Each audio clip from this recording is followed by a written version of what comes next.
तो सर क्या लग रहा है बच्चे जो हैं एनटीपीसी के एग्ज़ाम के बाद जो अभी का जो सिचुएशन है देख के विशाल सर सत्यम सर आप क्या लग रहा है कहाँ उनका एक ध्यान अभी भंग हुआ है? कुछ बच्चे जिसका सिलेक्शन नहीं हुआ है वो पूरी तरह से थोड़ा टूटे हुए लग रहे हैं। आपको इस बारे में क्या दिख रहा है? जिसका सिलेक्शन हो गया है एमडी क्लासेज में तो बहुत ज़्यादा मात्रा में सिलेक्शन कराई, लेकिन इतने ज़्यादा फॉर्म भरे गए थे, तो जो बच्चे नहीं हुआ सिलेक्शन उनके लिए क्या किया जा सकता है या क्या उनके लिए कह सकते हैं?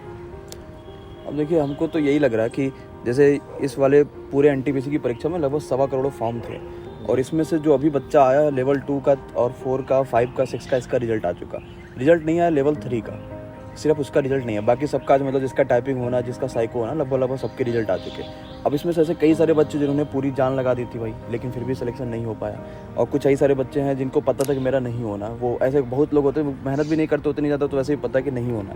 लेकिन कुछ ऐसे बच्चे जिन्होंने पूरी जान लगा दी लेकिन फिर भी सिलेक्शन नहीं हो पाया या उनके नंबर्स नहीं आ पाए, पॉइंट नंबर से रह गए, 1 नंबर से 2 नंबर से रह गया। बच्चों का एक तो सबसे बड़ी प्रॉब्लम ये है कि उनका मन ही नहीं कर रहा कि हम ग्रुप डी भी सोचें।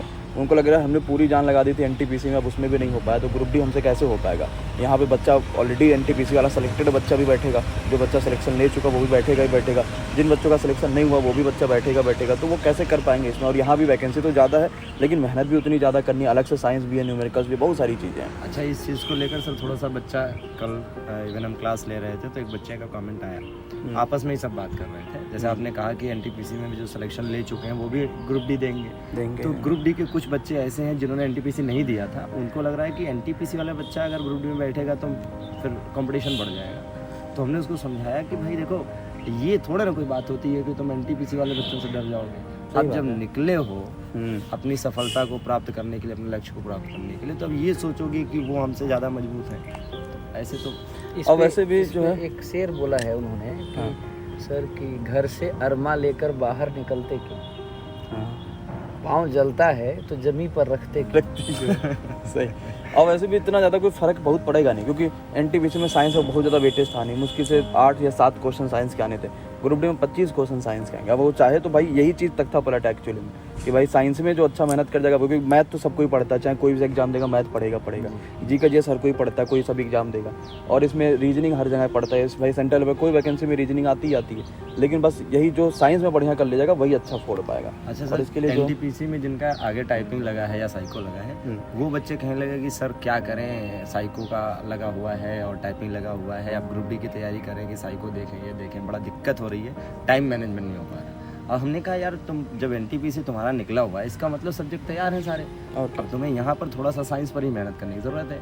तो ऐसे बच्चे जिनका टाइपिंग या साइको लगा है, तो उनसे रिक्वेस्ट है कि वो साइंस पे थोड़ा फोकस कर ले, बाकी सब्जेक्ट उनका तैयार है, रिवीजन। और साइको तो वैसे भी 30 ही तारीख को परीक्षा है, उसके बाद तो ग्रुप डी मुझसे लग ही जाना, उसके बाद तो पता ही चल जाएगा। और टाइपिंग ऐसा कुछ है नहीं, इसका ग्रुप डी का भी पेपर है सर, एनटीपीसी में टाइपिंग है, तो टाइपिंग स्पीड तो उनको बनानी पड़ेगी। और दूसरी बात एक और मुझे लगता है कि सर खाना थाली में से सामने आया हुआ है, एक थाली में से खाना सामने रखा हुआ है और एक दूसरी थाली है सर आपके पास।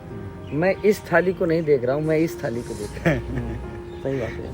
तो पहले ये रख लूँ, एक नौकरी रख लूँ, दूसरा भी ले लूँगा, लेकिन पहले एक रख तो लूँ, ये भी ना मिले ये भी ना मिले, थोड़ा सा से दोनों रह जाए। तो मुझे ये लगता है कि जिनका टाइपिंग है साइको, एक बार फोकस होकर ले लें। और असल में सर कुछ बच्चा डिमोटिवेट भी हो रहा है, उसका मोरल जो है थोड़ा सा कॉन्फिडेंस लेवल जो है वो डाउन हो रहा है। उसके पीछे एक सबसे बड़ा रीज़न जो मुझे समझ में आता है कि उसको वो दूसरों से अपने आप को कंपेयर करता है। और एक बहुत सही तरीका है अपनी कॉन्फिडेंस लेवल को मेंटेन रखने का कि हम जीवन में सफल हुए कि नहीं हुए, ये दूसरों की नज़र में होने से ज़्यादा ज़रूरी है कि हम अपनी नज़र में कितना, बिल्कुल मतलब अपने आप को भाई कल से बेहतर बनाना, बस इतना सोचना। हर इंसान अपनी परिस्थितियों को तोड़ के आता तो है। सही बात। अरे एक ये सर ये सब जो निकले हुए हैं घास जो दूब हैं, ये भी तो जमीन चीर के बाहर निकले। सही बात। कभी पानी मिला होगा, कभी नहीं मिला होगा।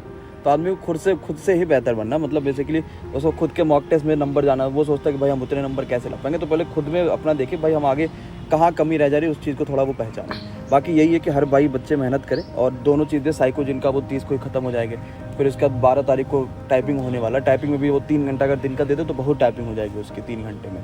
और बस 17 को पे ग्रुप डी की परीक्षा, जान लगाए अपनी ग्रुप डी में। और ऐसा कोई है ना कि सर की सफ़र में धूप तो होगी, जो चल सको तो चलो। सही बात है। तो वो एक्सेप्ट करना पड़ेगा, स्टूडेंट्स को एक्सेप्ट करना पड़ेगा और वैसे बच्चा कर ले जाएंगे सर। कर ले जाएंगे, सही बात है। बिल्कुल। अपन को सोचना चाहिए कि भाई जब निकले हैं सफ़र पे तो फिर क्या ही सोचना कि रास्ते में क्या कठिनाइयाँ आ रही, क्या रुकावटें आ रही, वो तो पार करके आगे बढ़ना है।